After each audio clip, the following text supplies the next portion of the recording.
Hi everybody! In this video, I'll show you how to generate images using Grok. This is a step-by-step guide for anyone who wants to use Grok to create images, even if it's your first time. I'll walk you through everything you need to know. We'll start from the basics of accessing the tool, move on to writing prompts, and finish with how to get the best results. Grok is an artificial intelligence tool developed to help you create visual content from text. It works by taking the words you write and turning them into images. It uses machine learning models trained on large datasets of text and images to understand what you're describing and then generate pictures that match your request. It's useful for artists, designers, content creators, or anyone who needs quick and unique visuals. You don't need any design skills to use it. Just describe what you want to see, and Grok will do the rest. First, open your browser and go to the Grok website. If you don't already have an account, you'll need to sign up. Find the Sign Up button, usually in the top right corner. Click it and follow the instructions. This usually means entering your email, setting a password, and confirming your email address. Once you've registered, log into your account. You will land on the dashboard. This is where you start creating images. You'll see a text box or prompt field. This is where you describe the image you want. Grok is a text-to-image model. That means it takes your words and uses them to create a picture. You don't need to know how to draw or design anything. You just need to describe what you want to see. The clearer your description, the better the result. Let's start with a simple example. In the prompt box, just type a fluffy cat. That's it. You don't need anything fancy to begin with. Then click the Generate button. Grok will take a few seconds to turn that prompt into an image. Now, look at the result. Grok will take a few seconds and then you'll see the image it has created based on your prompt.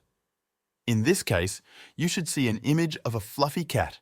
It might be sitting, standing, or even playing. The background might be plain, or it might include some extra details that Grok added on its own. Sometimes the result looks exactly like what you imagined. Other times, it might surprise you with something unexpected. This is normal. AI models like Grok often add small artistic touches based on what they've learned. Let's talk more about prompts. Prompts are the instructions you give to Grok. The more specific you are, the more control you have. But you don't need to start with complex prompts. It's okay to begin with something very basic and build up from there. You can experiment as you go. Grok also gives you the option to choose different styles for your images, which is a powerful way to shape the final look. Let's say you're imagining a fluffy cat. Now, depending on the vibe you're going for, you can simply change how you describe it. For something playful or animated, you might type a fluffy cat in cartoon style. Grok will take that cue and create an illustration that looks hand-drawn, colorful, and fun, just like something out of an animated film. But what if you want something that looks more lifelike? Easy. Just change the prompt to a photo of a fluffy cat. With that, Grok understands you're asking for something realistic, as if it was captured with a camera. So by tweaking just a few words, you're telling Grok exactly how to style your image, whether that's cartoonish, photorealistic, pixel art, oil painting, or even something dreamy like watercolor. It's all about the language you use in your prompt. Some versions of Grok have a style menu. If you see it, you can pick from a list of styles instead of typing them. Just choose a style, then enter your prompt. For example, pick oil painting from the menu, then type a fluffy cat. Grok will generate the image using that style. You can also adjust the size or shape of your image. Some images are square, some are wide, some are tall. Look for an option labeled Aspect Ratio or Image Size. If you're creating a series of images that should look like they belong together, like a set or a collection, it's important to keep your prompts consistent. One simple way to do this is by repeating key parts of your description each time. For example, let's say your theme is a fluffy cat. You can use a fluffy cat at the start of every prompt to make sure Grok generates the same kind of subject in each image. Then you can change other elements to add variety, like the background, the pose, or even the activity. So one prompt might be, a fluffy cat sitting on a windowsill. Even though the setting is different, repeating the phrase, a fluffy cat, helps Grok understand that the main character should stay the same. This technique gives you a visually consistent set of images with a unified theme, perfect for slideshows, storytelling, or social media posts. You can also see your previous prompts if Grok has a history feature. Look for an icon or tab labeled History.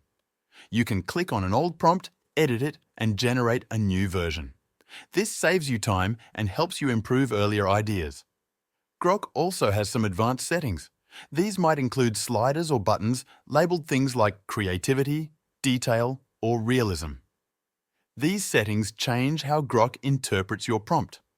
Higher creativity might lead to more unusual or artistic results. More realism gives you something closer to a photo. You can test these settings by changing one and generating the same prompt to compare results. Some versions of Grok allow you to upload a photo.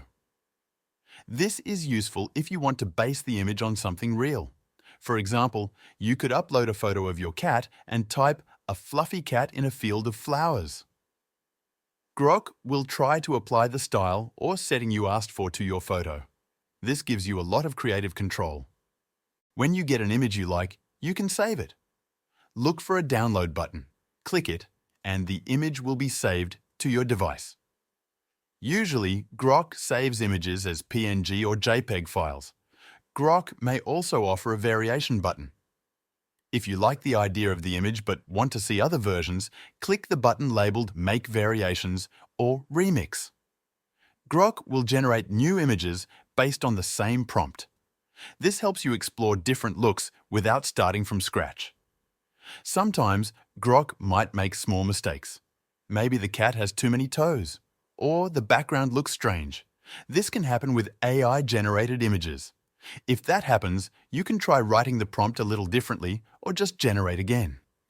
You can also fix small errors using a photo editor after downloading the image. Now let's talk about using the images.